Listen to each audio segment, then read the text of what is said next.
En primer lugar, esta formación trata acerca de aplicaciones web. Entonces, las aplicaciones web, a día de hoy, por lo menos, y esto no parece que vaya a cambiar en los próximos años, cuando te digo próximos años, pues parece que será 5, 10, 15, ya no sé qué pasará a 20 años, pero están construidas como una amalgama de tecnologías o como una amalgama de lenguajes. Entonces, por una parte, tenemos un lenguaje que es el lenguaje HTML. Por otra parte, el lenguaje HTML, creado en 1991, en torno al 93-94, tiene un lenguaje hermano que es el CSS. Es el segundo de los lenguajes con los cuales vamos a estar trabajando.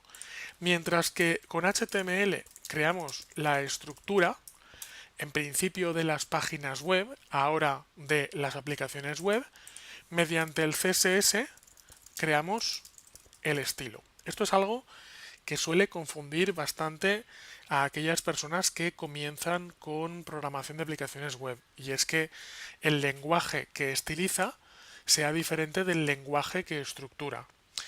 Luego con el tiempo no solo te acostumbras, sino que ves las ventajas que tiene esto. Pero al principio, como digo, es bastante lioso porque son dos lenguajes independientes que hay que aprender. Los dos, como voy a empezar a demostrar a partir de ahora mismo, razonablemente bastante sencillos de aprender, pero son dos lenguajes al fin y al cabo.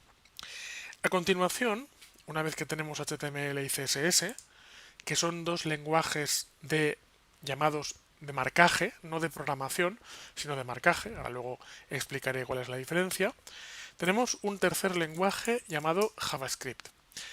JavaScript es un lenguaje para crear interactividad en varios entornos, pero sobre todo en entorno web. Como HTML y CSS son lenguajes estáticos, eso quiere decir que uno crea la estructura, el otro crea el estilo, pero ni la estructura ni el estilo hablan de interactividad. De, pues cuando pinche este botón va a ocurrir esto otro. Eso no lo hace ni HTML ni CSS.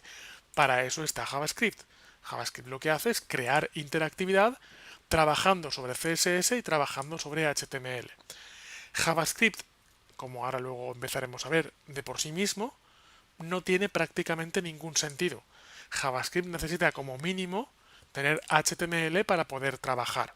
Hay alguna excepción, pero en el 90, iba a decir el 95, pero el 97-98% de lo que hace JavaScript requiere tener una base en HTML.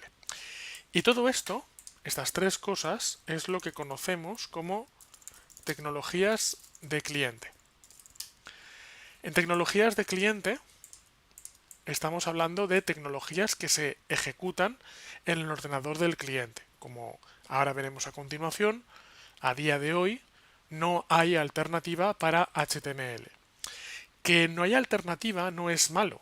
Yo generalmente suelo decir que cuando no hay alternativa de algo no es para alegrarse. En este caso, que no haya alternativa es porque HTML es un lenguaje libre y abierto para que lo use cualquier persona. Entonces, en este caso, concretamente, es bueno. Ahora bien, todo esto cambia bastante cuando hablamos de tecnologías de servidor.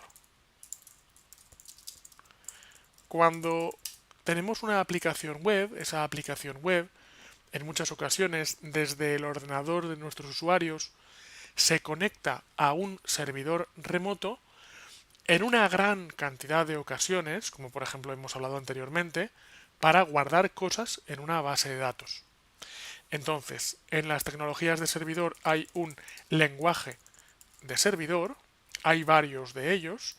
Vamos a estar trabajando con PHP, pero también quiero que sepas que existe Java en el servidor, que existe Python en el servidor o que existen otros muchos, o ASP.NET.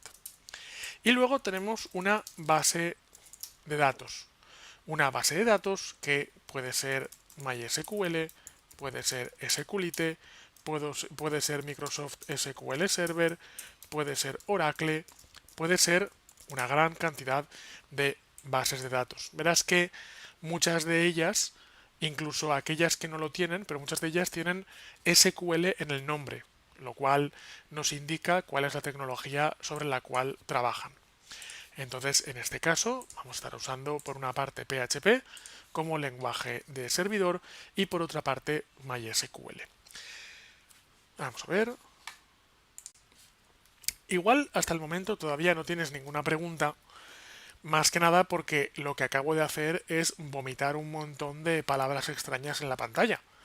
Entonces no es que no tengas preguntas, es que igual no sabrás exactamente por dónde empezar a preguntar.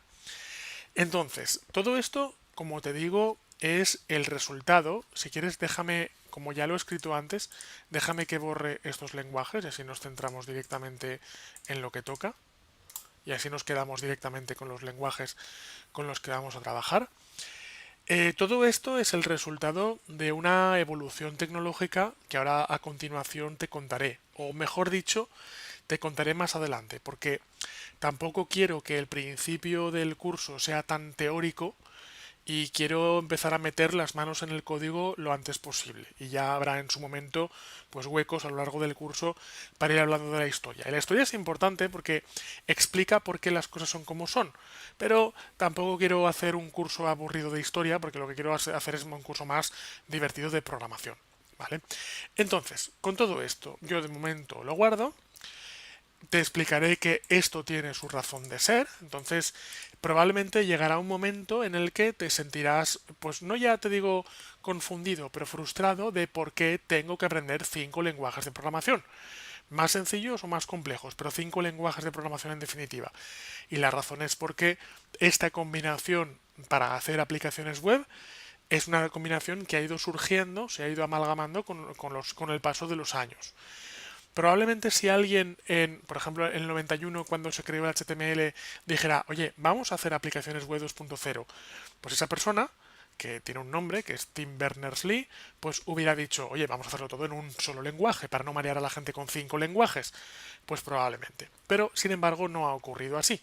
Sin embargo, primero aparece un lenguaje y luego alguien dijo, qué guay, vamos a hacer este otro lenguaje como acompañamiento y luego alguien dijo, pero vamos a añadirle también esto y han sido piezas que se han unido unas encima de las otras. Cuando ocurre esto, y antes de empezar a programar código, pero cuando ocurre lo que podríamos llamar una situación de desbalance, y esto podríamos considerar que es una situación de desbalance, que haga falta 5 lenguajes para hacer algo, yo suelo decir que la naturaleza tiende a balancear el desbalance. Entonces, lo lógico sería que llegara algún día alguien y dijera, oye, mira, 5 lenguajes no, uno, o como mucho dos. Pero ese día, aunque yo pienso que lo lógico sería que ocurriera eso, pero ese día no está cercano todavía. ¿Vale? Por eso, yo de hecho, si ese día estuviera cercano, yo probablemente no estaría impartiendo este curso, sino que esperaría. Hay que llegar a ese día, más que nada porque para mí, y esto es un concepto del cual en este curso hablaremos en repetidas veces, para mí hay una cuestión muy importante que es la durabilidad de la información y la durabilidad del aprendizaje. Es decir, que el esfuerzo que hagas, no en este caso tú, sino también yo, es decir, tú en este caso aprendiendo esto que vas a aprender, pero como ya te iré contando a lo largo de este curso, yo también aprendiendo cosas nuevas cuando tengo que aprender, lo primero que hago al aprender algo nuevo es preguntar, bueno, ¿cuánto va a durar esto? Porque no quiero estar 6 meses rompiéndome los cuernos aprendiendo algo para luego descubrir que al mes número 7 ha cambiado, porque es perder el tiempo y porque ya lo he hecho hace años y no lo quiero volver a hacer. ¿Vale? Por eso es por lo que te digo que son una amalgama de lenguajes, pero a día de hoy y todavía, como ya te digo, durante al menos 5, 10, 15 años vale la pena aprenderlos porque no parece que vaya a cambiar al menos en estos 10 o 15 años. Y por tanto es por lo que te quiero decir que el esfuerzo de aprendizaje que vas a tener que hacer, pero luego por lo menos vas a tener tiempo de sobra para poder amortizar ese esfuerzo. Y cuando digo amortizar, tú mismo verás lo que es amortizar. Quiero decir, hay gente que dice, yo me quiero hacer mi propia aplicación y ser feliz haciendo mi propia aplicación y quiero que mi aplicación dure. O hay gente que dice, yo lo que quiero es aprender estos lenguajes para luego incorporarme al mercado laboral y sé que con estos lenguajes voy a poder estar al día en el mercado laboral durante una serie de años. Quiero decirte con esto que cada uno tiene su propio concepto de lo que considera amortizar su propio esfuerzo. Yo evidentemente no te voy a decir cuál es tu concepto, tú lo tienes que saber, yo tengo el mío propio, pero en definitiva, sea cual sea, esta combinación de tecnologías, como verás, pues es duradera en el tiempo. Entonces, antes de seguir hablando más de historia, lo que quiero es empezar a picar algo de código, para que el curso no se haga aburrido. Para ello, lo que vamos a hacer de momento es crear una carpeta en el escritorio llamada curso aplicaciones web. Más adelante esta carpeta ya no podrá estar en el escritorio. Cuando pasemos de HTML a CSS a JavaScript, cuando pasemos a PHP, esa carpeta ya no podrá estar ahí, tendrá que estar en otra carpeta muy particular dentro del disco duro, pero cuando eso llegue ya la cambiaremos de sitio. De momento, para HTML, para CSS y para JavaScript, esa carpeta puede estar perfectamente ahí. Entro dentro de esa carpeta y lo primero que voy a hacer es trabajar con un editor de código. Tenemos que descargar un editor de código. Puedes descargar el editor que absolutamente quieras. No te recomiendo usar el bloc de notas de Windows o de Mac o de lo que sea, porque es un poco duro trabajar de esa forma. Entonces, yo lo que suelo recomendar es trabajar con una aplicación que se llama brackets.io, pero como ya te digo, es una recomendación. Suelo recomendar trabajar con este programa por la sencilla razón de que primero es gratuito y segundo está para Windows, para Linux y para Mac. Con lo cual yo sé que puedo trabajar con este programa y mis alumnos primero no tienen que pagar un extra por usar este programa y segundo da igual en qué sistema operativo estén porque lo van a poder utilizar. Entonces, ¿qué ocurre? Pues que hay alumnos de vez en cuando, los de Linux, me dicen, oye, pero ¿puedo usar Gedit? Y yo siempre digo, puedes usar Gedit sin ningún problema porque es el editor de textos que viene por defecto en Linux. Y hay gente que dice, oye, ¿puedo usar Sublime Text? Yo siempre digo, pues bueno, me parece o sea, como coger un editor de código que, o sea, es de pago, aunque hay una versión gratuita, cuando tienes uno gratuito, pero oye, haz lo que quieras, ¿vale? Luego tenemos la eterna discusión, como ahora a continuación verás, acerca de editores con fondo oscuro y letra clara o editores con fondo claro y letra oscura. Esto ya es un poco al gusto del consumidor, ¿vale? Pero yo sobre todo lo que quiero es que te descargues algún editor de código, yo voy a utilizar este, Brackets, porque tiene esto que estamos viendo en la pantalla, que es el coloreado del código. Y el coloreado del código, como ahora a continuación verás y como ahora a continuación comenzaremos, lo que hace es marcarte los errores que vas a cometer. Y al marcar los errores que vas a cometer, te permite localizarlos en el menor tiempo posible y corregirlos en el menor tiempo posible. Vale, vamos a ver. En cuanto a Visual Studio... Sí, sí, sí, sí, no, no, no. A ver, desde luego, vamos a ver. La edición, o sea, perdón, Visual Studio, desde hace en torno a 5 o 6 años, en la versión Community, evidentemente, o sea, es un entorno de desarrollo gratuito. De hecho, tiene grandes ventajas, pero hay una cosa que te quiero decir, que es la siguiente. Y es, tenemos el Visual Studio, que ahora, si hago clic aquí, tengo el Community, y tenemos el Visual Studio Code. Entonces, el Visual Studio Code es una versión de Visual Studio específicamente para trabajar con lenguajes web, es decir, para trabajar con aplicaciones web. Mientras que al trabajar con Visual Studio, aunque te permite crear archivos HTML y toda la pesca, pero es un entorno de desarrollo más pensado para trabajar con lenguajes de programación más duros como C++ o como C Sharp o como Visual Basic. Lo que te quiero decir con esto es que, y te lo digo sinceramente, no le tengo especial cariño a Visual Studio, pero si tienes que usar Visual Studio, más que nada por no matar moscas a cañonazos, yo prefiero que uses el Visual Studio Code, que es el Visual Studio que toca para desarrollo de aplicaciones web. Ahora bien, claro, yo lo que te digo es, puedes empezar en el que quieras, Pero si en algún momento estás en Visual Studio y sientes como que no estás en el sitio correcto, como que dices, ostras, este programa parece que está pensado para otras cosas, pues en ese caso puedes empezar con el Community y cuando notes eso, pues te vas a Visual Studio Code y ya está, ¿vale? Verás, como editor, por eso yo insisto mucho desde el principio que o sea, los alumnos podéis utilizar el editor que absolutamente queráis. Sí que no es mala recomendación que utilicéis el mismo editor que yo utilizo. Yo suelo poner el siguiente símil. Y es que realmente un editor al final es algo así como un coche, desde el punto de vista de cuando aprendes a conducir coches. Es decir, me da igual el editor que uses porque al final todos tienen volante y tres pedales y cambio de marchas. Pero claro, esto de que todos los coches tienen volante y tres pedales y cambio de marchas es muy bonito de decir cuando ya sabes conducir.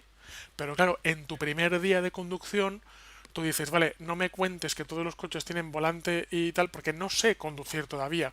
Con lo cual tú enséñame a conducir este coche y luego ya hablaremos de otros coches, ¿vale? Pues ocurre algo parecido, que a un nivel experto yo te puedo decir que al final todos los programas son igual, pero claro, pues tú dirás, vale, pero por si acaso me pierdo y por si acaso tú haces algo en la pantalla, yo no sé dónde está en mi pantalla, pues no está mal que empecemos con el mismo entorno de desarrollo y, bueno, otra cosa que te quiero decir, esto ya es manía personal, pero si quieres, digamos, sacamos todas las manías personales y es que Brackets es un programa de Adobe.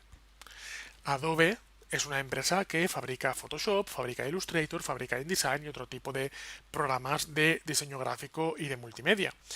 Claro, ¿por qué Adobe regala un programa como Brackets? Pues bueno, todos sospechamos que quizás pueda llegar un momento en el que en un futuro pues Brackets deje de ser gratuito y Adobe digamos tenga enganchados a todos los usuarios que están acostumbrados a Brackets. Pero lo mismo ocurre, por ejemplo, con Visual Studio. Visual Studio, como tú mismo has dicho, hace años era de pago. En este caso, Microsoft se ha dado cuenta de que pues, la tendencia de mercado le empuja a abrir el entorno para hacerlo gratuito, pero claro, no sabemos cuándo Visual Studio habrá atrapado a suficientes usuarios como para decir, muy bien, ahora lo vuelvo a hacer de pago, ahora que estáis ya todos enganchados a Visual Studio. Lo que te quiero decir es que yo el curso en absoluto lo voy a enfocar a un entorno de desarrollo o a otro. Lo voy a enfocar única y específicamente al código, para que tú puedas saltar al editor de código que tú quieras, en el sistema operativo que tú quieras y lo puedas hacer correctamente. ¿Vale? Y mientras vas instalando, hay otra cosa que te quiero decir antes de empezar, que es algo que me he dejado antes a mitad, y es que antes he insistido en lo de que el editor de código tenga colores para identificar cuando cometes un error. Entonces, hay una cosa que te quiero dejar clarísima ahora mismo, antes de que pase ni un solo minuto más, y es que tú vas a cometer errores. Tú vas a cometer errores, yo voy a cometer errores, todo el mundo va a cometer errores. Es decir, programar sin cometer errores no es un objetivo, o al menos no es un objetivo realista. Es imposible programar sin cometer errores. Lo digo porque la comisión de errores en un momento dado te va a llevar a la frustración. Entonces no hay que frustrarse, simplemente lo que hay que hacer es dar por hecho que cometer errores es algo completamente natural, acostumbrarse a ello y no aspirar a no cometer errores, sino aspirar a encontrar los errores lo más rápido posible y a arreglar los errores lo más rápido posible. Por eso es por lo que insisto en que el editor de código tenga lo del coloreado, porque el coloreado te va a ser una ayuda para encontrar lo más rápido posible los errores y arreglarlos. ¿Vale? De ahí lo del colorín. No es que me haga especial uso en el colorín, pero lo necesito para esto. ¿Vale? Entonces, una vez que Brackets esté instalado, simplemente lo voy a llamar. En mi caso aparecerá con unos cuantos archivos de antes. Un momento. Vale, entonces. Uy, no vaya. Voy a cerrar todo lo que tengo aquí.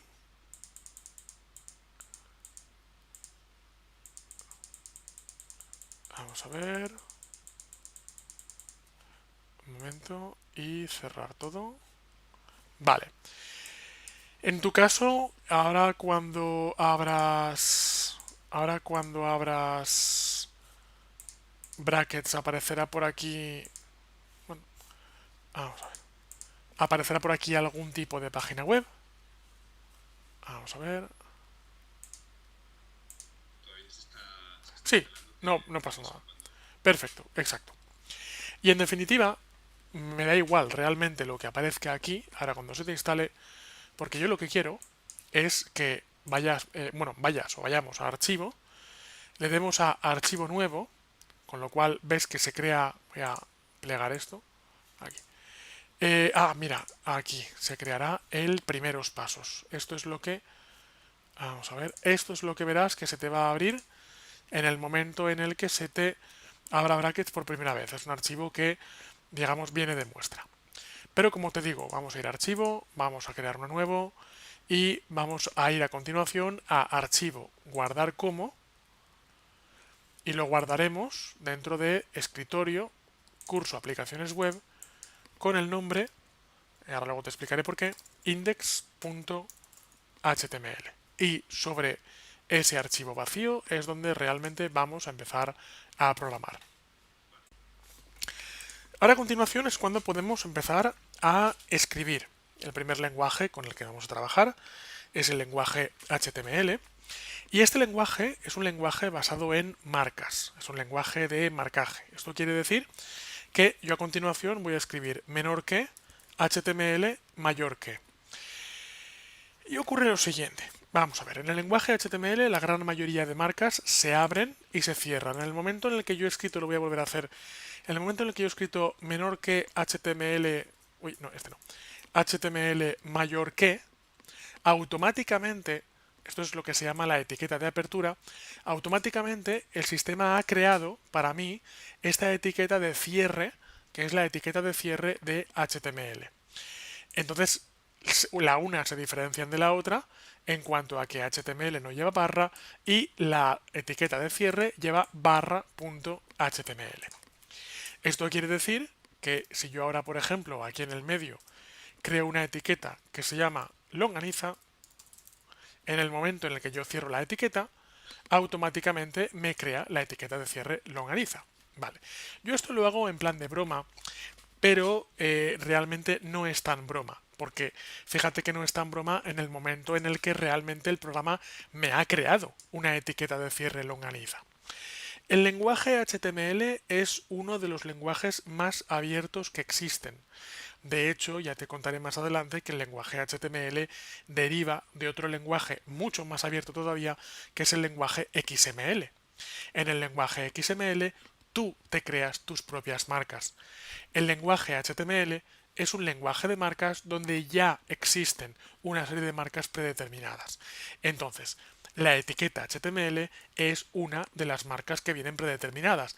La etiqueta longaniza no es una de las marcas predeterminadas, pero como has visto, se puede utilizar, ¿vale? Tú te puedes inventar tus propias etiquetas. ¿Es recomendable? No, en absoluto es recomendable, pero como poder se puede. Esto es una diferencia muy grande porque hay otros muchos lenguajes de programación donde no es una cuestión de si es recomendable o no es recomendable, es que directamente no se puede. Luego también te voy a decir que más adelante, voy a eliminar la etiqueta longaniza, más adelante te hablaré de una cosa que se llama el HTML o, mejor dicho, el W3C Validator. El W3C Validator, que es el validador del consorcio W3C, es un validador donde tú puedes subir tu código y te dice si es correcto o no es correcto. Es decir, te dice si sigue el estándar o no sigue el estándar. Yo soy muy poco talibán de seguir los estándares. Es decir, hay que escribir código correctamente, pero el código lo importante es que funcione, más que siga los estándares al pie de la letra. Por eso es por lo que, esto te lo enseñaré más adelante, no me voy a obsesionar con ello, pero como el cumplimiento de los estándares a veces también afecta a cómo Google aprecia nuestras aplicaciones web, en cuanto a que si cumplen los estándares las aprecia mejor que si no los cumplen, pues llegado el momento te diré que esto existe y que conviene que lo sigamos, ¿vale? Pero como verás, no voy a ser un talibán de los estándares. Cuando yo creo una etiqueta HTML y a continuación, si te has fijado, el programa me la ponía a continuación y yo lo que he hecho es bajar para hacerme un poco de espacio en el medio.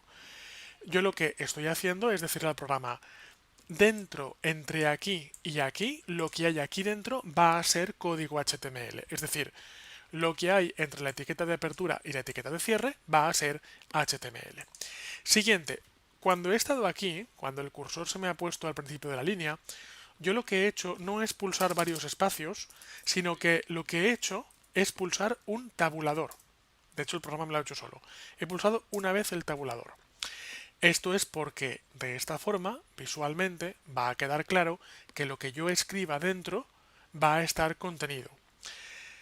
Hay una gran cantidad de lenguajes de programación donde esto que acabo de escribir, que son las sangrías, son meramente estéticas, no son funcionales. El programa no va a funcionar ni mejor ni peor porque tenga sangrías o no las tenga, pero se recomienda utilizar sangrías por claridad visual, porque vas a ver que el código se va a complicar muchísimo y necesitaremos escribirlo de la forma más clara y más ordenada posible para que cuando se complique mantengamos algo de control.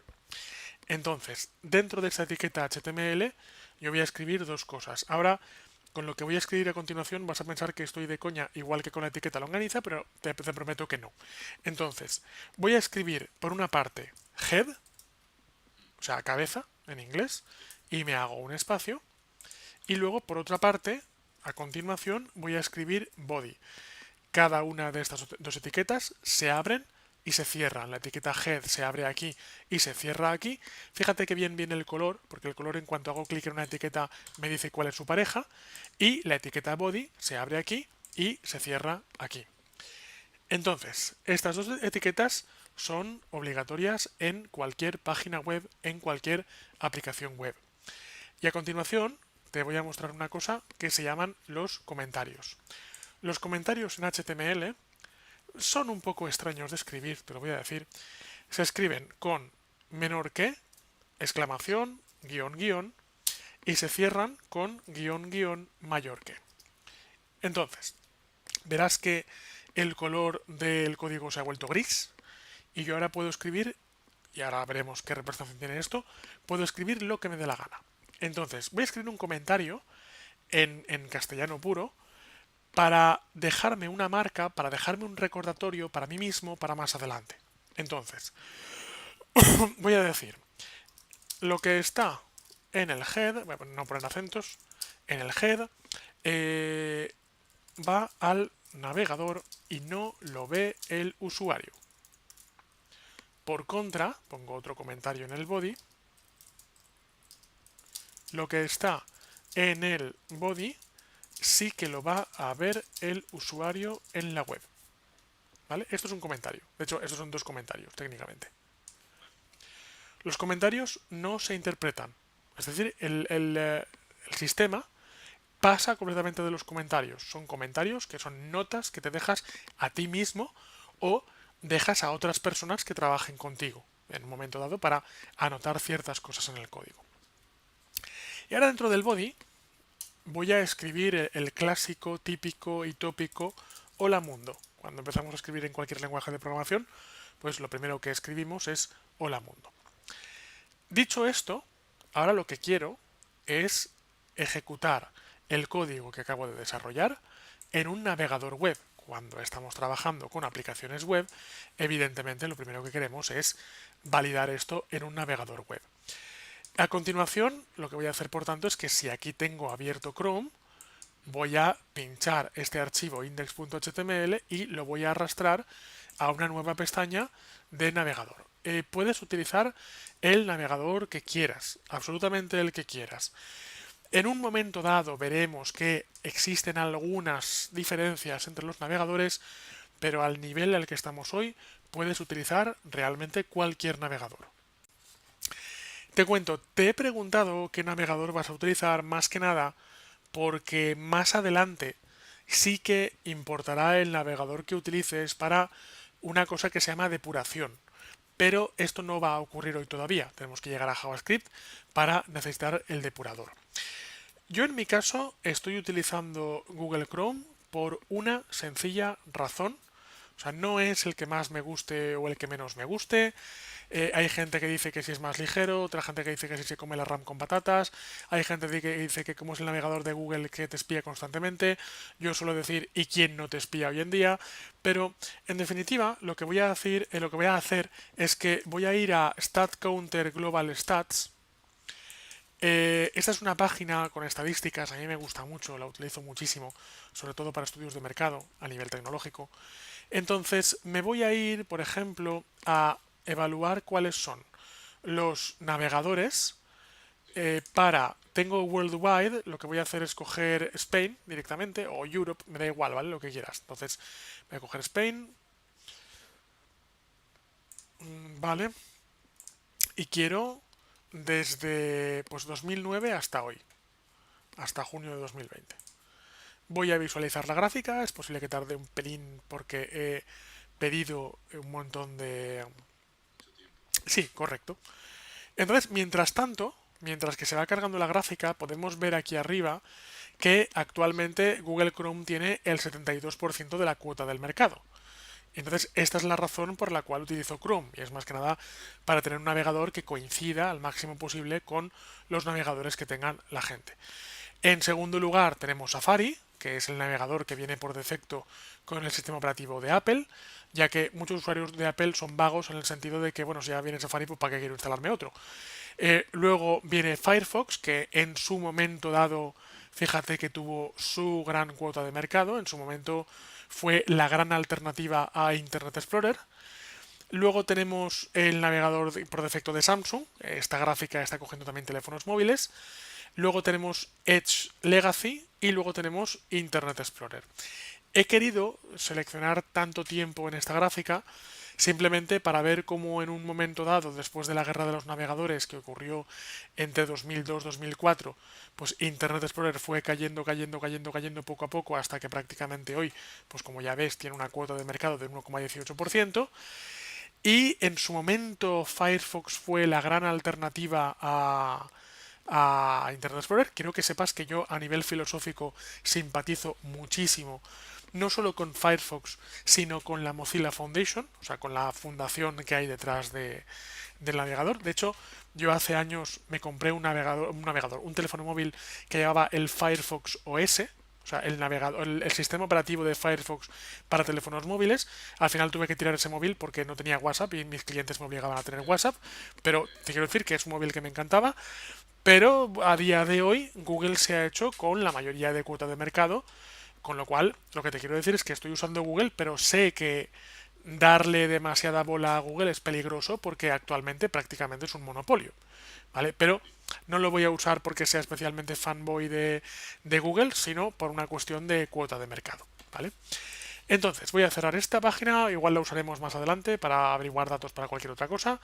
De momento la cierro. Y tengo el resultado en pantalla de lo que acabo de hacer. Esto lo voy a guardar y lo voy a minimizar, luego más adelante lo sacaré. Así me pongo esto un poquito más limpio y así la interfaz... ¿Esto qué es? Ah, sí. Esto pues, lo minimizo también. Bien, y me quedo con esto y así tengo un poco el espacio de trabajo un poquito más limpio. Bueno, el resultado de todo el trabajo que hemos hecho hasta ahora puede ser un poco decepcionante en el sentido de que todo lo que hemos escrito en la pantalla y realmente lo que pone es hola mundo. Entonces, quiero hacer lo siguiente. Quiero que pulsemos botón derecho y que veamos el código fuente de la página y que de esta forma comprobemos como sí que tengo todas las etiquetas que he escrito antes. Aunque esas etiquetas no tengan una representación visual, sí que existen dentro de la página web. Entonces, volviendo aquí al FreeMind, volviendo al mapa mental que estaba haciendo, antes hemos hablado de que HTML es la estructura. Cuando hablamos de la estructura, yo suelo, para que entiendas un poco cuál es la relación entre estos lenguajes, yo suelo comparar a estos lenguajes con una persona humana, ¿vale? Entonces, yo suelo decir que HTML es como el esqueleto de una persona. El esqueleto no se ve. O sea, tú cuando ves a alguien caminando por la calle no ves su esqueleto, ves su piel. ya hablaremos de esto de CSS. Pero claro, aunque no veas el esqueleto, aunque el esqueleto a priori sea invisible, tiene que haber un esqueleto dentro de esa persona, porque si no esa persona se caería como si fuera de goma. Entonces, con HTML ocurre exactamente lo mismo. Que este resultado sea un poco frustrante no quiere decir que lo que hemos hecho no tenga importancia. Otra cosa es que no tenga representación visual, pero sí que tiene importancia. Vale, ahora habrá etiquetas que, como ahora verás, sí que tienen cierta importancia. Para que este código de hecho cumpla, ¿vale? Como ya te digo, no soy muy talibán de la normalización, pero sí que voy a intentar que el código que escriba sea correcto desde el principio. Te voy a enseñar un par de etiquetas más y luego pasamos este código al validador para que nos diga si está bien o está mal. Entonces, eh, la primera cosa que he hecho mal es esta. Y es que un texto en HTML no debería estar solo. Ese texto puede ser de párrafo, puede ser de título, puede ser de lo que tú quieras, pero no puede estar solo. Entonces, por ejemplo, yo voy a escribir H1, el H1 se abre y se cierra, y dentro de ese H1 introduzco el hola mundo. Cuando hago esto, generalmente mis alumnos suelen preguntar, oye, ¿por qué hay veces que entre la etiqueta de apertura y la etiqueta de cierre tiras hacia abajo y hay otras veces que entre la etiqueta de apertura y la de cierre lo pones en la misma línea? Mi respuesta suele ser porque puedo. ¿Vale? Entonces, la respuesta un poquito más ampliada es que da igual, lo puedes hacer de cualquiera de las dos formas, pero si hago así, o sea, puedo hacer este código y funciona exactamente igual, está igual de correcto. El problema es que estoy malgastando 3 líneas para algo que podría hacer en una sola línea. ¿Vale? Entonces, yo quiero decirte una cosa, te lo anticipo más que nada no porque sea divino, sino porque este curso lo he impartido millones de veces y es que ahora mismo estamos en la línea 9. Pero como te podrás imaginar, este ejercicio a lo largo de las clases va a ir haciéndose grande, haciéndose grande, haciéndose grande. Y por tanto llegará un momento en el que será importante haber ahorrado la máxima cantidad de espacio posible. ¿Vale? Ahora, si tú hoy, por ejemplo, decidieras que el hola mundo lo pones bajo, no hay ningún problema, porque siempre luego se puede modificar el código, ¿vale? O sea que no habría ningún problema por eso. Ahora, guardo, recargo, es decir, pincho este botón de aquí.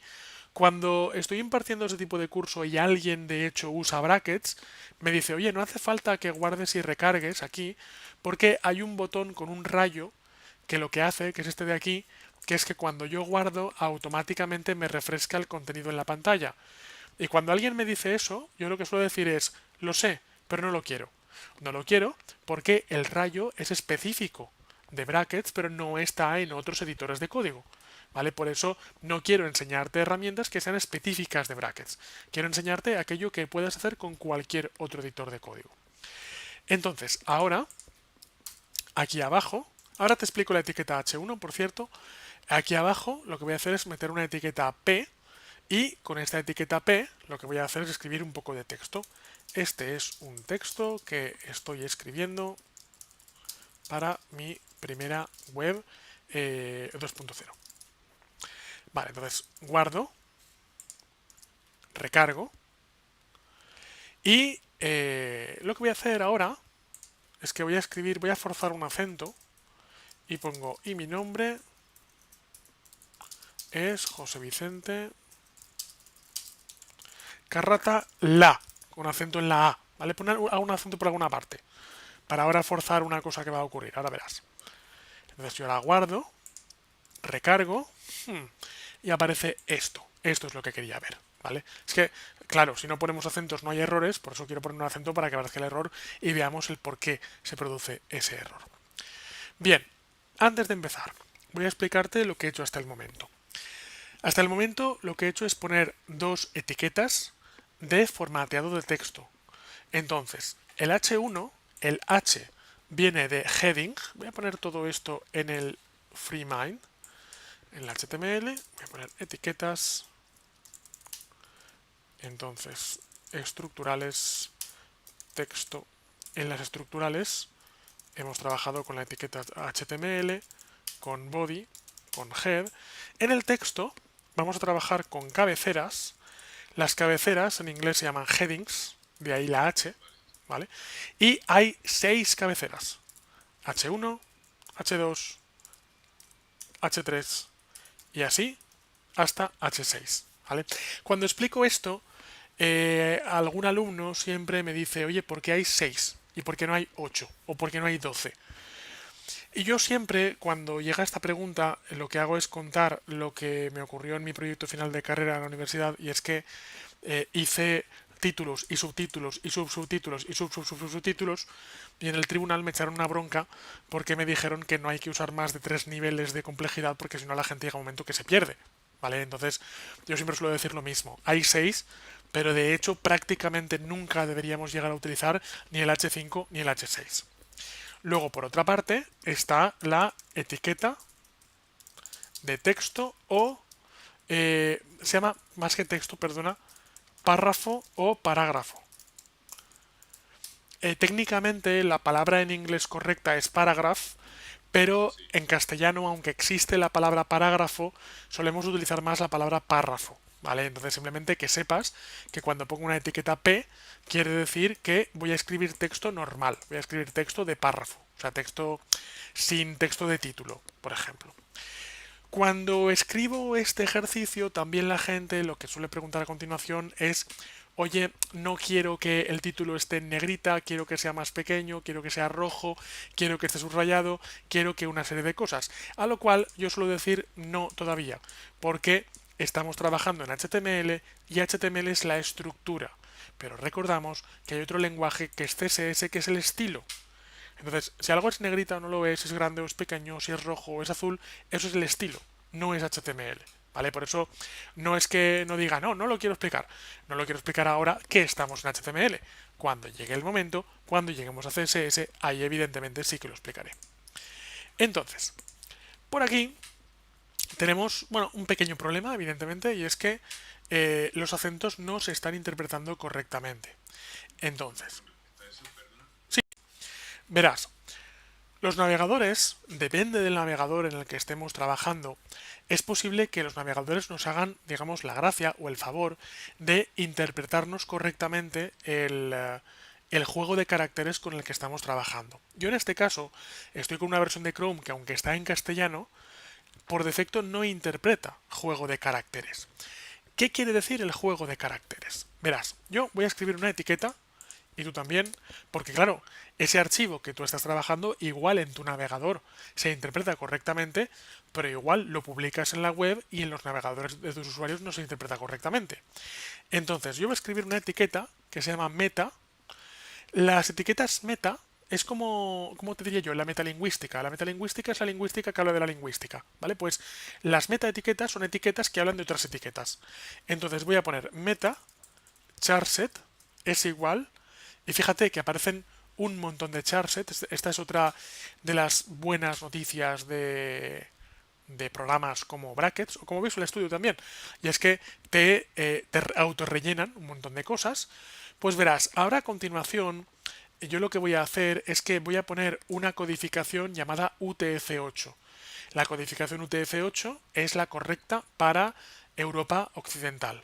Pero un momentín, antes de hablar de eso, antes de poner eso, lo que quiero que veas es que pone Big Five, que tú ahora mismo no sabrás lo que es Big Five, pero yo te digo que es la codificación de caracteres para China, creo que es chino cantonés, o no me acuerdo qué chino o chino simplificado, no me acuerdo.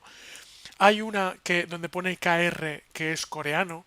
Hay un montón de ellas donde pone JP, que es japonés. Entonces, yo te quiero decir lo siguiente. Ten en cuenta que nosotros damos como totalmente normal los caracteres tales como por ejemplo las vocales con acento o la ñ. Pero el mundo tecnológico sobre todo está creado por personas angloparlantes. Entonces, la colación por defecto, es decir, el juego de caracteres por defecto de cualquier sistema informático, es el sistema anglosajón. Esto quiere decir que lo normal es que ocurra lo que me está pasando a mí, que es que cualquier carácter que se aparte del juego anglosajón no es reconocido correctamente, a menos que le digamos al sistema informático, yo en este caso le voy a decir UTF-8, que voy a usar un juego de caracteres diferente. Te lo digo porque generalmente nosotros pensamos que nuestro juego de caracteres es lo más normal del mundo y luego pensamos que los rusos son raros por tener el juego cirílico. O pensamos que los chinos, coreanos, japoneses son raros por tener un juego de caracteres ideográfico. Pero sin embargo, nuestro juego de caracteres es raro para una persona anglosajona, puesto que ellos no utilizan ni acentos ni ñes. ¿Vale? Entonces, eso es un poco para decirle al sistema, oye, sistema, que sepas que estoy en Europa Occidental y por tanto, si ahora guardo y recargo, quiero que me reconozcas automáticamente y correctamente acentos, ñes, cs cedillas, la beta, incluso alemana, ¿vale? Cualquier carácter, digamos, que sea de Europa Occidental. Y esto ya está casi perfecto. Sin embargo, hace falta una etiqueta que aparentemente no parece que haga falta. Ah, perdona, hacen falta dos etiquetas. Ahora te cuento cuáles son. La primera, una etiqueta llamada doctype, que es HTML. Doctype, como te puedes imaginar, es una etiqueta, lo sé, es muy rara, ¿vale? Porque fíjate que es menor que admiración, ninguna otra tiene eso. Y luego doctype, doc de documento y type de tipo, HTML. Esta etiqueta dice que sepas que lo que te vas a encontrar a continuación es HTML5, no cualquier otro número, sino 5. Ahora verás por qué. Y esta etiqueta es obligatoria, aunque a día de hoy y ya hace unos cuantos, bastantes años, el HTML5 es el estándar en web, pero es necesario poner esta etiqueta. No me voy a enrollar mucho con respecto a esto. Simplemente lo que te voy a decir es que si pones HTML versions en la Wikipedia, por ejemplo, vamos a ver, HTML, HTML versions Wikipedia, a ver si hay una página específica, parece que no. Vale, en castellano mejor que no. Entonces, más que nada porque la Wikipedia en inglés suele tener más información. Claro, entonces verás que, por ejemplo, el HTML versus timeline, pues mientras que HTML1, como te comentaba hace un momento, nació en 1991, el HTML2 en el 95, HTML3 97, HTML4 97, el HTML3 duró poco, el HTML4 duró bastantes años y mientras que el HTML5 empezó a estandarizarse en 2009-2010, es en 2014 donde se firma el acuerdo del estándar y por tanto el HTML5 es el que tenemos actualmente. Técnicamente hay dos pequeñas subversiones, que es el HTML5 5.1 y el 5.2. De hecho, en este curso, como ahora luego verás a continuación, vamos a estar trabajando con HTML 5.1 y 5.2, es decir, con las actualizaciones, ¿vale? Pero, mira, de hecho, aquí está en el 91 la primera versión, ¿vale? El primer draft. Entonces, en HTML4, como verás, había tres variaciones, que es el estricto, el transicional y en basado en marcos, que a día de hoy desgraciadamente está prohibido, ¿vale? Pero tenía su utilidad. Es por esto que en HTML, esto que estás viendo aquí indica que no estoy trabajando en HTML4, sino que estoy trabajando en HTML5, aunque no lo ponga, ¿vale? Aunque ahí ponga HTML, pero básicamente le sirve al sistema para saber que este documento está en HTML5. Y por último, cualquier, cualquier documento HTML debería tener una etiqueta title. Title. Si yo no creo una etiqueta title, ves que ahí arriba en la pestaña, pone index.html. Pero yo vengo por aquí y digo curso de aplicaciones web. Guardo, recargo y ahora verás que allá arriba no pone index.html, sino que pone curso de aplicaciones web. Esta etiqueta a un nivel práctico no es tan importante, pero como ahora veremos a continuación, se requiere para que este código valide como correcto. Entonces, me voy a volver al validador de la W3C y en este validador yo puedo validar de tres formas. Yo puedo validar colocando la URL de una web que esté publicada en Internet, pero nuestra web no está publicada todavía en Internet. Ya la publicaremos, pero hoy todavía no. Puedo validar subiendo un archivo, sí que tengo un archivo para subir, o puedo validar copiando y pegando el código que yo he hecho dentro de este recuadro. En este caso, como tengo un archivo, puedo seleccionar archivo, puedo ir a escritorio, puedo ir a curso de aplicaciones web, puedo ir a index, le doy a check y si todo ha ido bien, veremos lo siguiente. Veremos que, vamos a ver, muy bien, vale. Me dice que todo está bien, de hecho, vamos a ver, ¿vale? Me dice el chequeado, en la comprobación del documento ha sido satisfactoria, no me da ningún error y me da un warning, me da una advertencia. Y lo bueno que tiene este validador es que no solo te dice lo que está bien o lo que está mal, sino que además te da consejos. Y te dice, mira, te recomiendo, considera, usar una etiqueta lang, perdón, un atributo lang en la etiqueta start para declarar el lenguaje de este documento, aunque ya lo hemos declarado realmente arriba. Arriba hemos declarado la colación. Y recuerda que UTF-8 hemos dicho que era para Europa Occidental. Pero en Europa Occidental hay un montón de idiomas. Entonces el sistema dice, vale, pero ¿qué idioma concretamente? Entonces esto de añadir un atributo lang quiere decir que localizo el HTML start tag, es decir, la etiqueta de apertura de HTML, y pongo un atributo que quiere decir meterme dentro de la etiqueta y poner lang es igual a... Bueno, de hecho verás que ahí aparecen las etiquetas de lenguaje. Te lo digo porque habrás visto que he puesto ES de español y tú dirás, bueno, te lo has inventado. Pues no, no me lo he inventado. Quiero decir, o sea, si pongo ES es porque sé que es el código para España. Entonces, bueno, para el lenguaje español, más que para España. Entonces, pongo ahí lang ES y ahora a continuación puedo volver atrás, puedo volver a seleccionar el archivo, puedo volver a chequear y si todo va bien, ahora me dirá que el documento se ha completado y no hay ningún error ni ningún warning a mostrar. ¿Vale? Lo cual quiere decir que mi código, al menos ahora mismo, mi código al menos llegado a este punto, está perfecto. Entonces, como ya te digo, no voy a hacer esto cada ejercicio que hagamos, sobre todo porque cuando el código se complique, verás que hay concesiones que hay que realizar y verás que hay veces que nos tenemos que saltar un poquito la normalización, ¿vale? Tenemos que cometer no grandes errores, evidentemente, pero sí pequeños errores. Entonces, ya te digo que no me voy a volver un fan, ¿vale? Otra cosa que te digo es que yo ahora vengo, recargo aquí en la pantalla, ves que no hay ninguna diferencia, es decir, la etiqueta lang es igual a es, no marca ninguna diferencia. Ahora bien, sí que te digo que esta etiqueta es importante no solo para el estándar, sino también para Google, para el maldito Google. Entonces, hay dos tipos de aplicaciones web. Hay aplicaciones web que son intranets, es decir, donde solo deben entrar los usuarios que tú digas, y hay otras aplicaciones web que son externas, que son visibles al público general.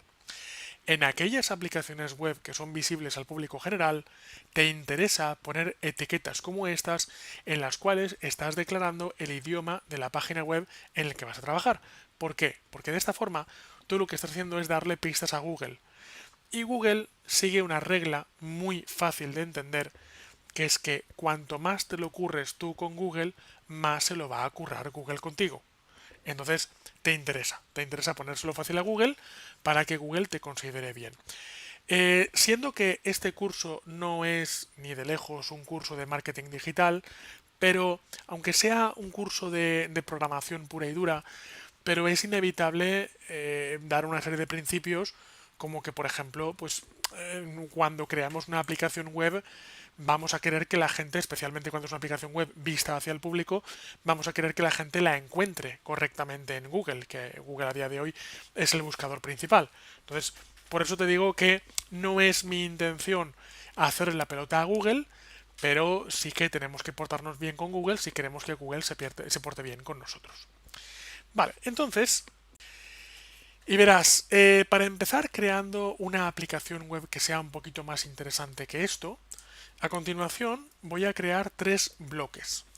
Estos tres bloques son dos de ellos nuevos de HTML5 y uno de ellos nuevo de HTML5.1, que son los siguientes. Dime una web, dime una, la que tú quieras. La que tú quieras, dime una. La que yo quiera. Absolutamente la que tú quieras. Esto es Facebook, por ejemplo. Facebook, ¿vale? Esto es como los magos que dicen saca una carta, ¿vale? Pues vamos a entrar en Facebook. En Facebook, si te fijas, aquí arriba tenemos como una especie de cabecera. Luego tenemos el cuerpo principal donde está todo. Y luego abajo, bueno, aquí en este caso está un poco oculto, aquí a la izquierda, tenemos el pie de página, ¿vale? Tenemos un pie de página. Dime otra página. Otra página. Sí, Revit para tontos. vale, Es mi blog. vale. Sí, ya he visto antes que en tu correo ponía lo de BIM, ¿vale? Te lo iba a preguntar y entre que ponía BIM y que me dijiste que eras ingeniero de edificación, pues ya suponía que BIM venía de todo el tema de Revit. Entonces, yo arriba, era imaginable, yo arriba tengo una cabecera, abajo tengo un contenido, esto es un WordPress, de hecho, porque Sí, aparte huele a WordPress desde lejos, y sí, sí, sí. yo también tengo un WordPress, también que lo sepas, o sea, que sea programador no quiere decir que, o sea, me tenga que programar mi propia web desde cero, porque si WordPress lo hace rápido y bien, pues para qué hacerlo en plan difícil. Y aquí abajo tienes un pie de página, y de hecho voy a hacer una cosa, tú fíjate que sin saber qué plantilla has utilizado, yo lo que hago es Sí. que pulso botón derecho, le doy a inspeccionar y voy a ver qué. Vamos a ver. Voy a ver que la parte de arriba, la cabecera, es una etiqueta HTML llamada header. Sí. Vamos a ver la parte principal. Ahí ya depende... No, mira, ¿ves? Esta plantilla que tienes no está actualizada a HTML 5.1 porque tenemos una etiqueta genérica div con ID contenido, ¿vale? Ahora hablaré de esto. Y por último, me juego lo que quieras, que aquí abajo, esto que tienes aquí abajo del todo, es una etiqueta, un momento, es una etiqueta llamada footer. Vengo por aquí y compruebo que tengo esta etiqueta llamada footer. Entonces, he querido que me dijeras si esta comprobación que te acabo de decir la puedes hacer en cualquier página que tú quieras, Sí. para demostrarte que la mayoría, no todas, pero la mayoría de las páginas a día de hoy siguen lo que se llama el modelo de sándwich.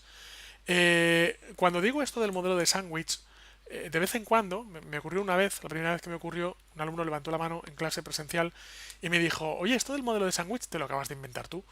Entonces yo le dije a este alumno, si me lo hubiera inventado yo, lo hubiera llamado no modelo de sándwich, sino modelo de bocadillo de jamón y queso, ¿vale? Porque es más español que sándwich. Entonces, si se llama sándwich es porque lo ha inventado uno que no sabe lo que es un bocadillo. Entonces, no lo he inventado yo, ¿vale? Sino que lo puedes buscar, pero a día de hoy, yo no sé lo que ocurrirá en 10, 15 años, pero a día de hoy, la gran mayoría de páginas web se articulan en formato de header, o sea, cabecera por aquí, contenido en el medio y pie de página en la parte de abajo. Y es por esto que HTML5 y 5.1, HTML5 nos propone dos etiquetas, que es header, no confundir con head, es diferente, parece igual pero no tiene nada que ver, que es donde voy a poner,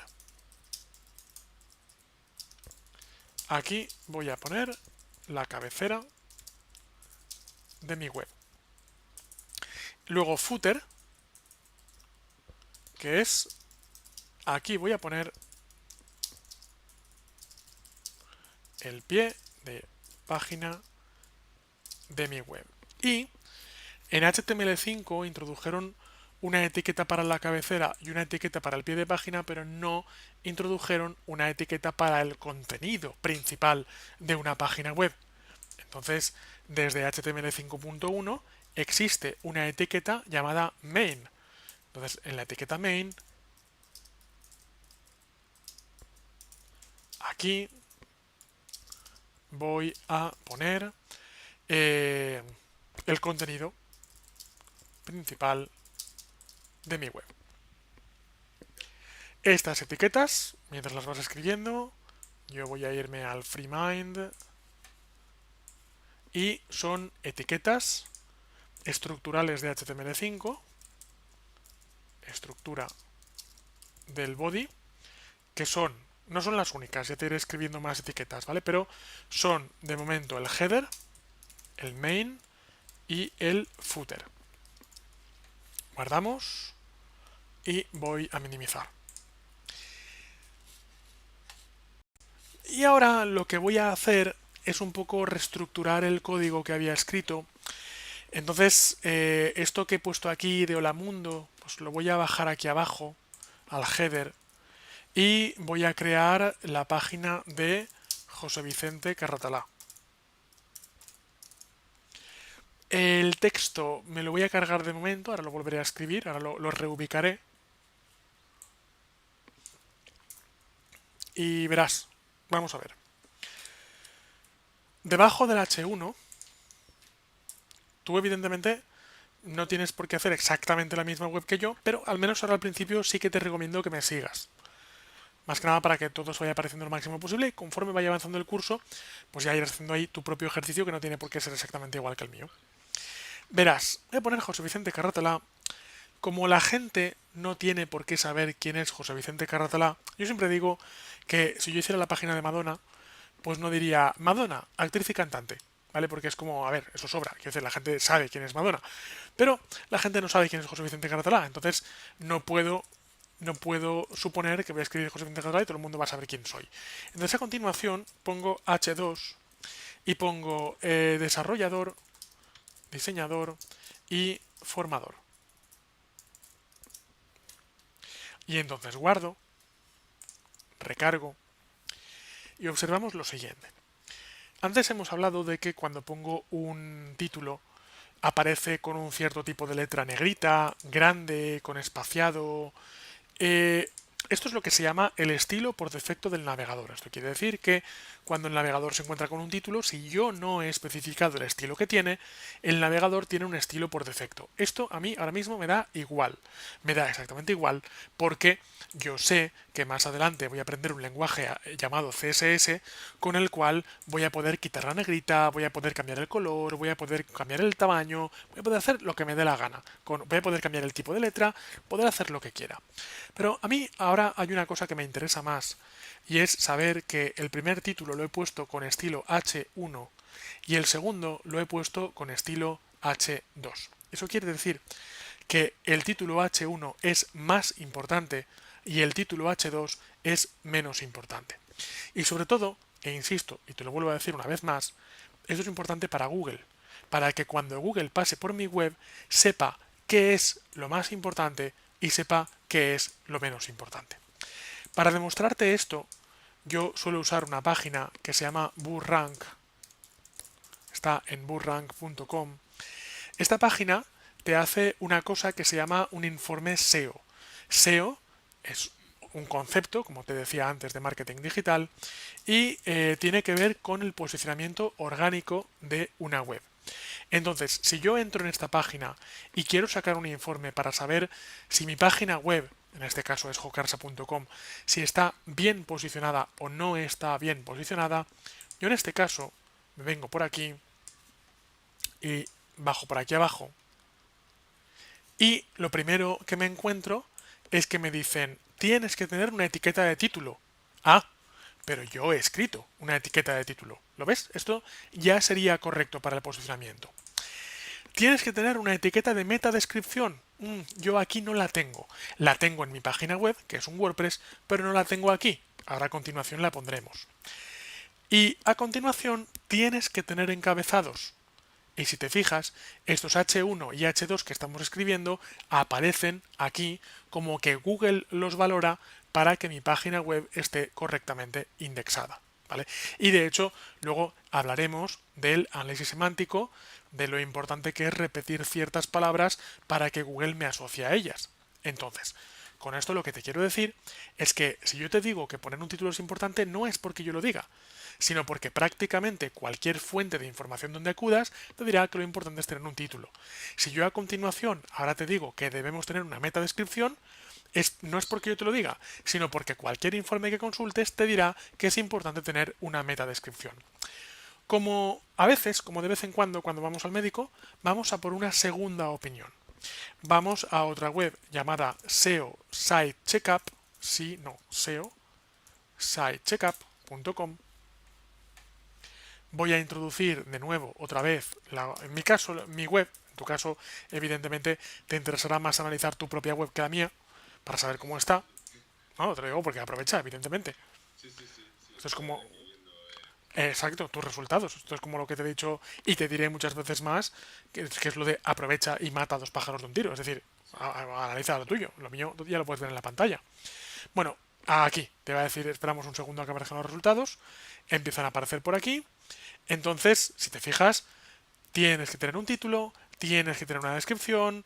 En este caso va directamente a las palabras clave y este informe prima las palabras clave sobre los títulos H1 y H2 y H lo que sea. Pero fíjate que, por ejemplo, el título y la descripción siguen estando en las primeras posiciones. sí, Entonces, voy a minimizar esto y a continuación lo que voy a hacer es, bueno, en este caso era para demostrarte el por qué es importante poner el H1, el H2, lo que sea, y a continuación aquí lo que voy a hacer es poner una etiqueta meta.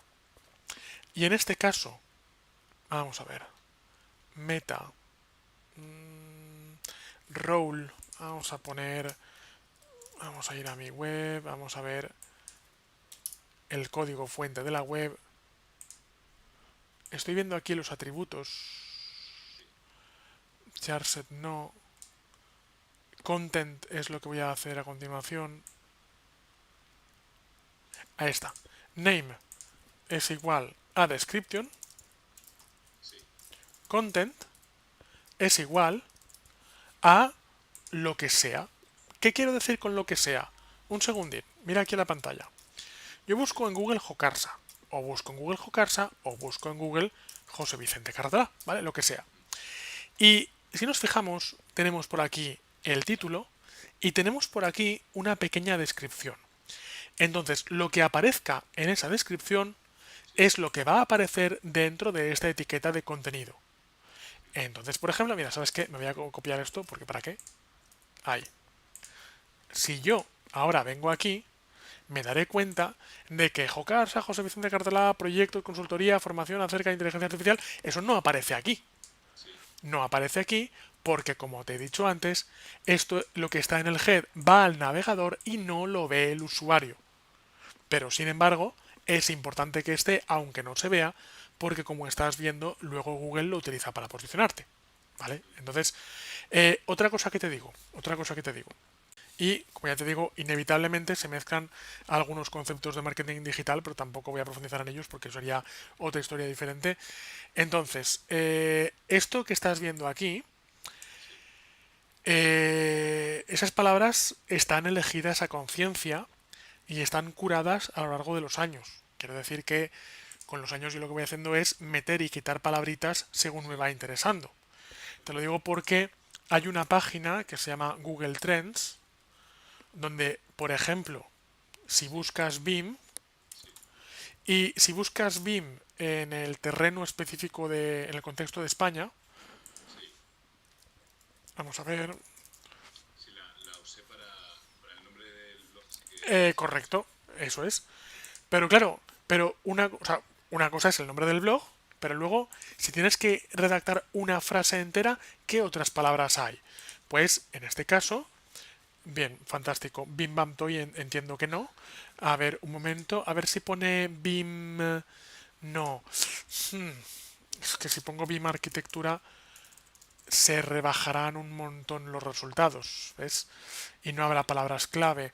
Voy a poner BIM en mayúsculas. Parece que no tiene la suficiente... Y a lo mejor se pone BIM instalaciones, Sí, puede ser un poquito más, sí, no lo sé, instalaciones. vamos a verlo. No, ni siquiera tiene... Sí, pero mira, pero en definitiva, o bien pongo aquí BIM y he visto aquí que, por ejemplo, BIM Server, ¿vale? Eso sí, Sí, BIM 360, ¿vale? sí, O he visto por ahí otra palabra que es metodología BIM o sí, espacio BIM. Son palabras que la gente está buscando junto con la palabra BIM.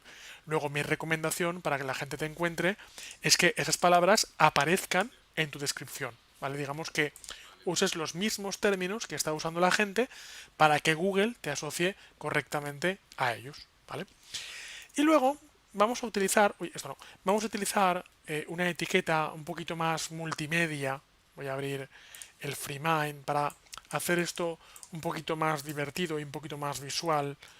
Dentro de multimedia tenemos muchos tipos de archivo, tenemos sobre todo imágenes, tenemos vídeo y tenemos audio.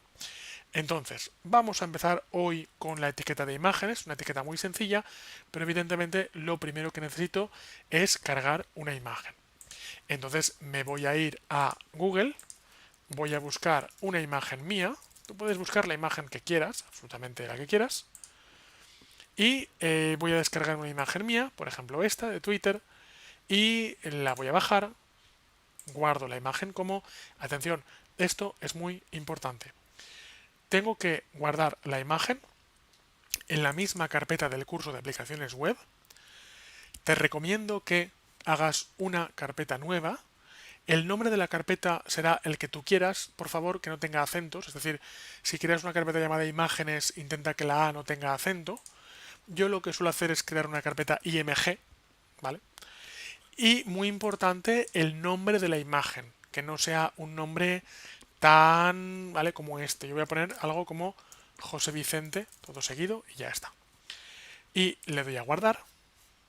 Y ves que dentro de IMG, pues hay josevicente.jpg, ¿vale? Es importante que tengamos localizado. También es importante que la imagen tenga el nombre y el marcaje correcto. ¿Para qué? Pues para que luego cuando te busques en Google, pues aparezcas correctamente. Sí, claro, hay otros José Vicente Carratalá, pero yo copo la primera página de resultados. Y esto es importante, por lo que te decía antes de... O sea, lo importante no es solo hacer una buena web, sino que aparezca correctamente indexada en los buscadores. Bien, pues ahora a continuación, lo que voy a hacer es que aquí abajo, detrás del H1, por ejemplo, o arriba, ¿sabes? Arriba. Luego lo podemos cambiar de orden, esto es lo de menos. Voy a utilizar una etiqueta llamada IMG. El nombre de la etiqueta no tiene nada que ver con el nombre de la carpeta, ¿vale? Son coincidentemente iguales. Y ahora voy a poner IMG SRC. SRC viene del inglés source, o sea, fuente, source, digamos. Y ahora tengo que escribir IMG barra. Y de hecho, fíjate que incluso Brackets me está reconociendo ya que existe una imagen en esa carpeta, josevicente.jpg. Y voy a escribir eso. De hecho, si pongo el ratón encima, incluso me aparece la miniatura de la imagen. Esto es un poco lo de menos, pero bueno, pero es señal de que la ha cogido correctamente. Entonces, guardo, recargo y veo que tengo la imagen ahí. Es decir, veo que no solo puedo meter texto en una imagen, sino que puedo meter algo de multimedia. Dicho esto, ahora a continuación, ¿te acuerdas que te he dicho antes que no voy a ser muy talibán con el tema del estándar? De hecho, voy a cerrar esta página. Me voy a saltar el estándar. La razón por la cual me voy a saltar el estándar es porque ahora mismo esta imagen es muy grande y es tan grande que me machaca el texto. Es incómodamente grande. Entonces, claro, yo te diría lo siguiente, y es que para editar el tamaño de una imagen no está HTML. Si nos vamos a este esquema, tenemos el lenguaje, ¿dónde estás? Tenemos el lenguaje CSS. La anchura y la altura es parte del estilo. Pero es que yo hoy todavía no estoy con CSS. O mira, ¿sabes qué? Lo voy a estar. Y así vamos empezando a meter un poquito de CSS. Iba a hacer trampa, iba a meter dos parámetros de etiqueta que son ilegales y ya puestos, pues casi que lo voy a hacer con CSS. Entonces, vamos a utilizar un tipo de CSS que se llama CSS en línea.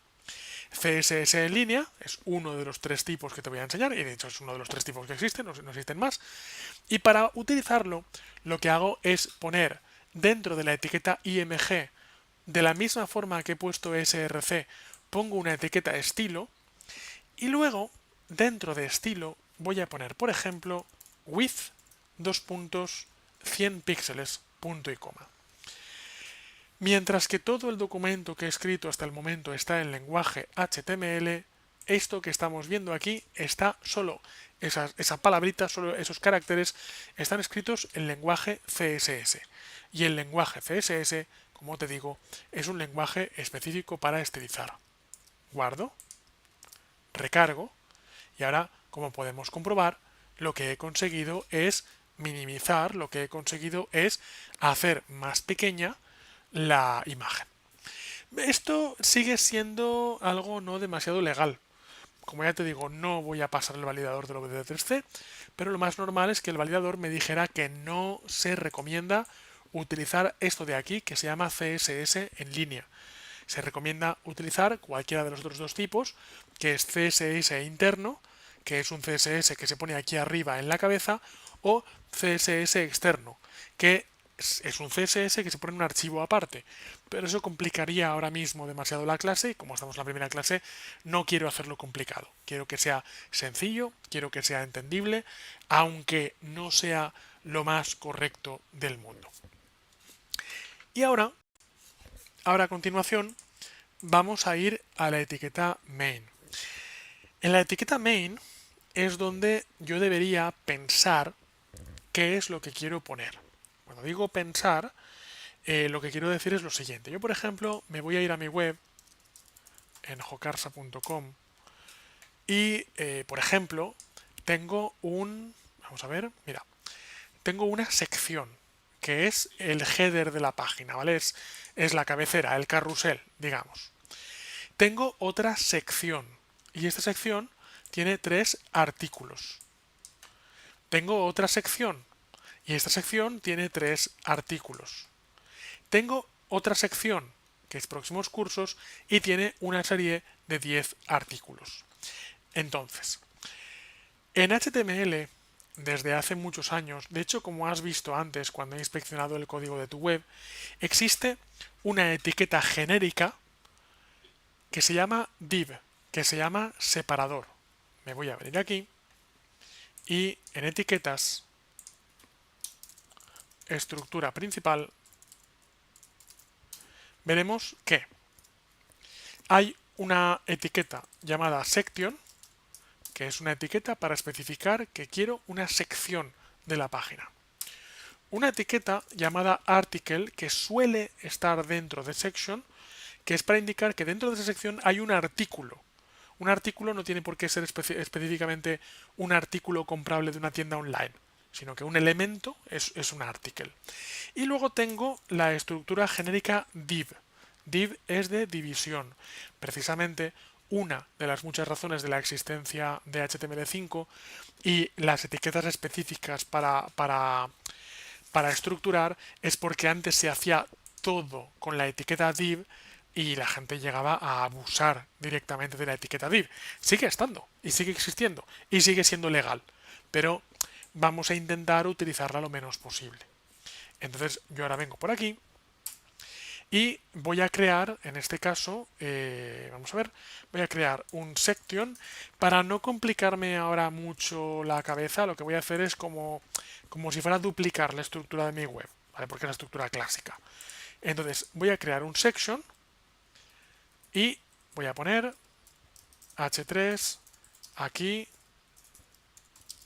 va el carrusel. Ahora lo cambiaremos.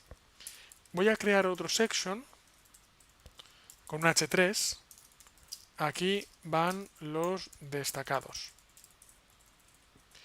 Y section. Y por último, por ejemplo, aquí van los últimos artículos del blog. Por cierto que nos hemos dejado el footer sin hacer. Entonces voy a poner un H4 y voy a poner copyright 2020 José Vicente Carratalá. Vale, entonces si ahora abrimos esto, recargamos y vemos que aquí va el carrusel, aquí van los destacados, aquí van los últimos artículos del blog. Esta estructuración tiene un pequeño problema, o sea, ahora mismo es correcta, pero tiene un pequeño problema, Y es que tengo tres etiquetas section que son iguales. ¿Y cómo va a saber luego el programa cuál es la diferencia entre una etiqueta y otra etiqueta? Ahora mismo no lo puede saber, porque ahora mismo son iguales. Entonces, para esto hay dos parámetros de etiqueta que son el ID y la clase. Son dos parámetros un poco a veces complejos de entender, pero yo suelo aplicar la siguiente regla para explicaros fácilmente en estas primeras sesiones de estos cursos, que es lo siguiente. Yo voy a poner, por ejemplo, ID. Tengo que elegir entre ID y clase. Y en este caso voy a llamar a esto carrusel. Mi cuestión es, ¿en la web va a haber más de un carrusel o va a haber solo uno? Si solo va a haber uno, se pone un ID. Y si va a haber más de uno, se pone una clase. Entonces, en este caso, lo que voy a hacer es poner un ID. Ahora, el ID muchas veces es leído por Google. Y Google, leyendo el ID del carrusel, va a tener una cierta idea de qué es lo que va a encontrar aquí dentro. ¿Vale? Por tanto, mi recomendación es que lo pongamos en inglés para facilitarle a Google cómo se dice carrusel en inglés, que se me acaba de ir de la cabeza. Pues no lo sé, pero, o sea, lo sabía, pero no me acuerdo. Entonces me voy al Google Translator y voy a ir de español a inglés, carrusel y carousel. Carusel. mm, Creo que para hacer referencia sí es, para hacer referencia a lo de las fotos. sí, sí, pues bueno, voy a ponerlo, en definitiva. Es que me suena otra palabra, pero bueno, da igual, carrusel, lo que sea, porque en definitiva, o sea, para hacer referencia a fotos, Google entenderá a qué me refiero. Ahora, a continuación, section, destacados, pues ID es igual a pues, la palabra que quieras, por ejemplo, highlights, ¿vale? Y por último, en section, en esto que son los artículos, últimos artículos del blog, pues por ejemplo pongo blog. Yo qué sé, ¿sabes? Luego se puede cambiar, pero una serie de palabras con las cuales Google entienda qué es lo que va a encontrar ahí dentro. Porque, insisto una vez más, y es que Google usa esa regla de que cuantas más pistas le des tú, cuanto más masticado le des a Google lo que hay en tu página web, más se lo va a currar Google contigo. Es como tú me lo pones fácil, pues yo te lo pongo fácil. Vamos a ver. Ahora, un momentito. Vale, ahora a continuación, lo que voy a hacer es poner unos últimos artículos, por ejemplo, y digo article. Y ahora yo vengo por aquí y digo class, porque este se va a repetir. Y digo class blog article. Y ahora, por ejemplo, aquí dentro voy a poner h5, título del artículo, y contexto de parágrafo. Aquí voy a escribir, venga, el contenido del artículo. Y este article, con cuidado, y este article lo voy a copiar y lo voy a pegar. No lo voy a pegar muchas veces más porque entonces el código se me irá de la página y empezarás a perder la pista y es lo que no quiero. ¿Vale? Entonces, por eso lo copio un par de veces para que si te pierdes o lo que sea, pues no se vaya de la página. Porque esto es justo lo que te decía hace un rato, ¿vale? Y es que es esperable que en la medida en la que nuestros proyectos se vayan complicando, pues luego, otra cosa que te recomiendo es que hagas lo mismo que estoy haciendo yo en cuanto al uso de sangrías. Estás viendo que yo uso esmeradamente las sangrías para saber en cada momento quién está dentro de quién. Insisto que cuando empiezas a escribir código y el código se empieza a complicar, es completamente normal el hecho de que, pues eso, o sea, pierdas la pista y las sangrías y el colorín es una de las formas con las cuales puedes saber dónde te has perdido y puedes saber dónde está el problema, ¿vale? Por eso yo te voy a hacer una cosa. De hecho, ahora mismo sería fácilmente comprobable. Yo soy muy desastrado, te lo digo. O sea, Ahora mismo no te envío una foto de mi escritorio porque me da vergüenza ajena mostrar mi Sí, escritorio. vale. De hecho, estoy ahora mismo en martes y jueves haciendo un curso de Arduino, con lo cual ahora mismo tengo mi mesa llena de cacharritos electrónicos de Arduino. Pero no es excusa, porque literalmente, y ya sé que esto se está grabando, pero literalmente hay hasta unos calzoncillos encima de mi mesa. Eh, Eso sí, limpios y plegados, pero hay unos calzoncillos encima de mi mesa. Entonces, lo que te quiero decir es que yo, como persona en mi día a día, soy muy desastrado, pero a la hora de escribir código, intento ser ordenado. Por una razón muy sencilla.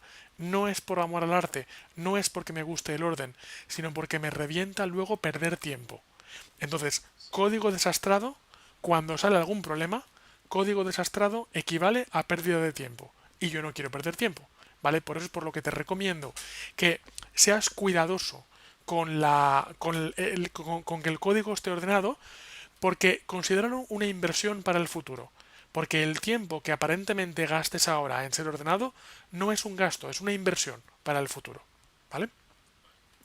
Bien, dicho lo cual, vamos a ver, ya tenemos por aquí por pantalla una mínima estructura. Esto evidentemente es cualquier cosa menos bonito de ver, ¿vale? Porque estamos trabajando, lo que te decía antes, con el esqueleto, ¿vale? Estamos trabajando con la estructura de la web, pero a continuación no hemos acabado de ver todavía HTML, evidentemente, pero en las próximas clases lo que haremos es trabajar con código CSS. Voy a enseñarte una cosita de CSS para darte un poquito de ánimos, para que veas que el código al final no será tan feo como el que estás viendo en la pantalla, y luego acabamos la clase con más HTML. Entonces, hemos visto antes esto de aquí, esta etiqueta style, que es uno de los tres estilos de meter CSS, que es CSS en línea. Vamos a ver el segundo tipo de CSS, que es crear una etiqueta dentro del head llamado style. Esto se llama CSS interno, porque es un CSS que está dentro del archivo. Ten en cuenta que no es lo mismo escribir este style que crear una etiqueta de apertura y de cierre style.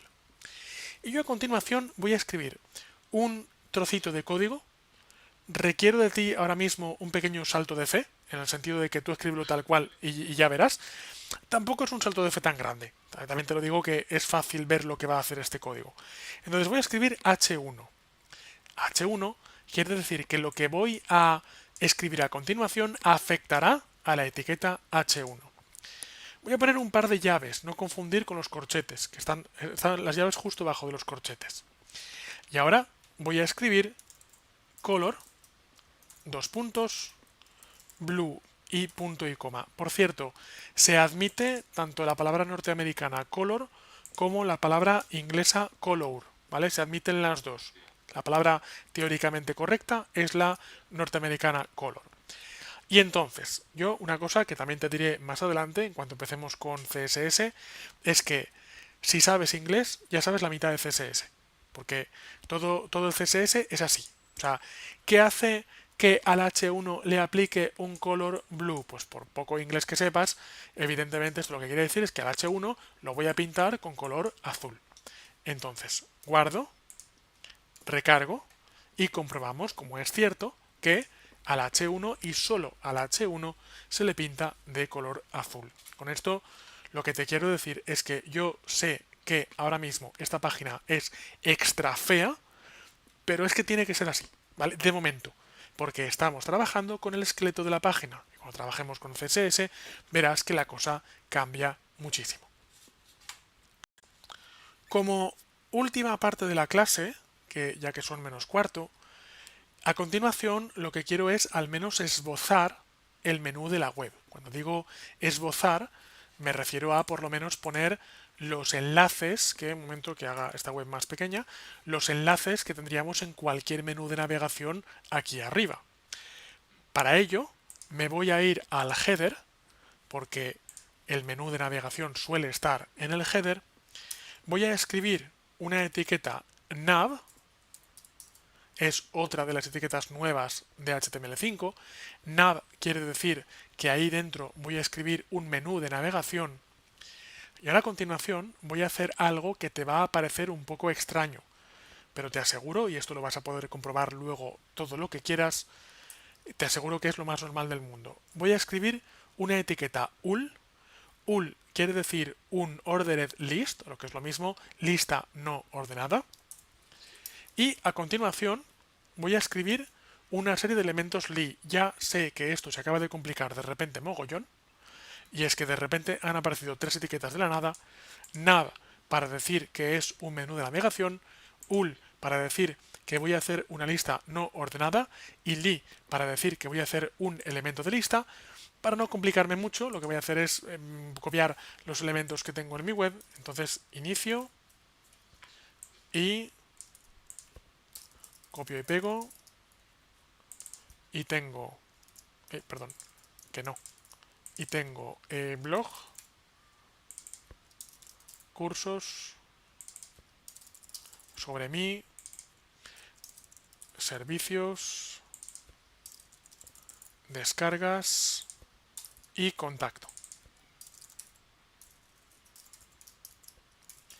Y entonces, después de haber escrito esto, es cuando voy a ir a mi página, voy a recargar y voy a ver que el menú se ha convertido, tal y como te había dicho, en una lista no ordenada.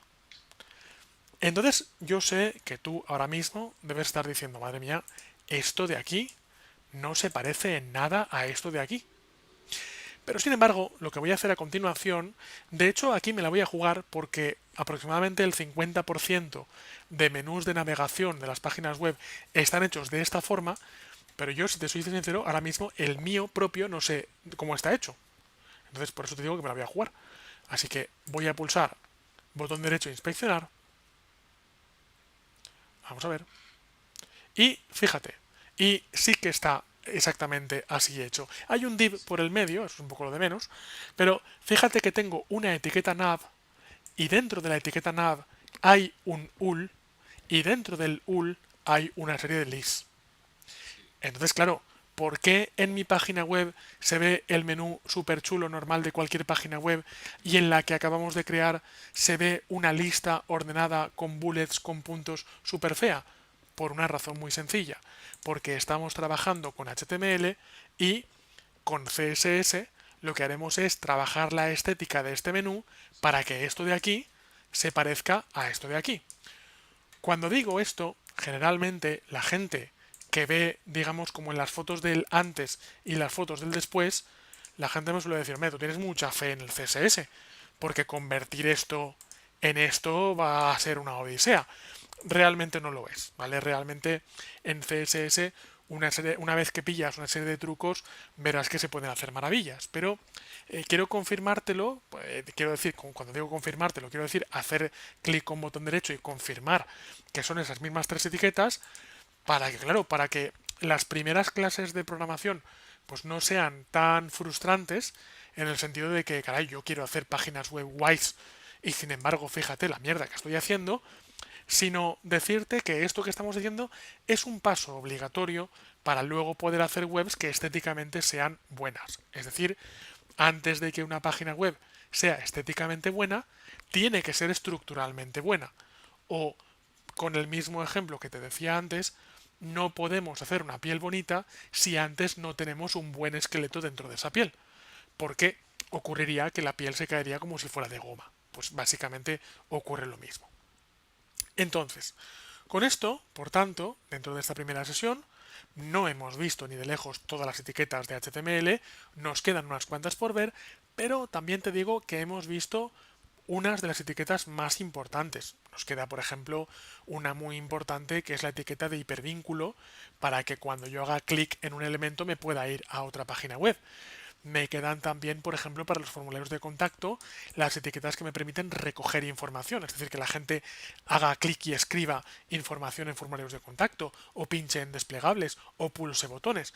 Pero, en definitiva, estas etiquetas que acabamos de ver son las etiquetas imprescindibles para crear la estructura de cualquier página web. Y por cierto, quiero decirte que esto que acabamos de hacer, yo diría que es la plantilla para hacer cualquier página web de aquí en adelante. Es decir, cualquier página web que hagas a partir de ahora, te lo digo porque igual, aparte de ejercicio de curso, deberías guardarte esto en una carpeta aparte como plantilla, cualquier página web que hagas a partir de hoy tendrá el doctype, tendrá HTML, tendrá el head y el body, el head tendrá el title, tendrá el charset, tendrá la descripción, tendrá su etiqueta style, cualquier página web que hagas tendrá el header, el main y el footer, el header tendrá un H1, un H2 y un menú de navegación, y ya no será tan normal que el main tenga un carrusel, unos highlights y un blog. Pero yo te diría que el 80% de este archivo que acabamos de hacer es un archivo que deberás tener como referencia para crear otras páginas web. Dicho lo cual, también, a ver un momentín, vale, dicho lo cual, y con esto acabo y ahora empezamos a volcar vídeos a la carpeta compartida, también lo que te quiero decir es que tampoco espero de ti que en los próximos proyectos cojas esta página y la dupliques y la modifiques, sino que me gustaría que en los próximos proyectos que hagas cojas una página en blanco y empieces a escribir línea a línea cada una de esas etiquetas para empezar a acostumbrarte a ellas, para que no sean unas etiquetas que viste en una clase al principio, pero ya realmente no te acuerdas de ellas porque siempre copias y pegas. Y ojo, copiar y pegar en programación es lo más normal del mundo. Yo de hecho no lo he hecho hasta el momento porque es una primera clase, pero es muy probable que cuando la cosa se complique yo recurra al copiar y pegar. Copiar y pegar no es malo. No entender lo que estás copiando y pegando, eso sí que es malo. ¿Vale? Por eso te digo que en un momento dado, te digo que no copies y no pegues, más que nada para que te obligues a ti mismo a familiarizarte las etiquetas, pero de la misma forma también te digo que copiar y pegar más adelante será lo más normal del mundo, como ya verás. ¿Vale? Entonces, dicho esto,